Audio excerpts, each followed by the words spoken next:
আসলে দীর্ঘ 17 বছর পর মানুষ ভোট দিতে সুযোগ পাচ্ছে।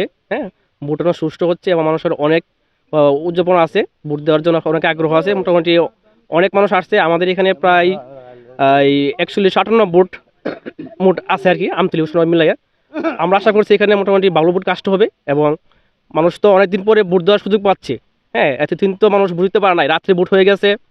হ্যাঁ, মানুষ ভোট দিতে পারে না, সে আশা করি এবার মোটামুটি ভালো ভোট হবে এবং ভোট অবস্থা অনেক ভালো এবং নির্বাচন একদম সুষ্ঠু হচ্ছে। এখানে কোনো কারচুরির কোনো সুযোগ নাই। হ্যাঁ, আমরা দেখছি মোটামুটি যারা যারা প্রশাসনের লোক আছে তারা মোটামুটি ভালো পদক্ষেপ নিচ্ছে এবং এখানে বিশৃঙ্খলা হওয়ার কোনো সম্ভাবনা নাই এবং মানুষ সুন্দরভাবে আসছে, লাইন ধরে ভোট দিচ্ছে। 17 বছর পর আজকে স্বতঃস্ফূর্তভাবে এই ভোট কেন্দ্রে এসে সকাল সকাল ভোট দিছি, লাইনে দাঁড়িয়ে খুব আনন্দিত লাগতেছে। সুন্দর পরিবেশ, সুষ্ঠু পরিবেশ।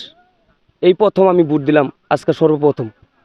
30 মিনিট থেকে ভোট শুরু হয়েছে, অদ্যাবধি পর্যন্ত খুবই শান্তি শৃঙ্খলাভাবে ভোট হচ্ছে। ভোটার উপস্থিতির রেশিও মোটামুটি ভালো ইনশাল্লাহ।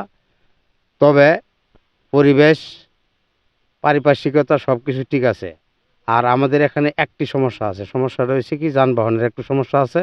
এই যানবাহনের কারণে এখন পর্যন্ত ভোটার উপস্থিতি কম হচ্ছে। আশা করি সামনের সময়গুলিতে ভালো হবে। এখন পর্যন্ত কোনো অপ্রীতিকর ঘটনা এবং কোনো তর্কাতর্কি, কোনো বিশৃঙ্খলাজনিত কারণ ঘটেনি।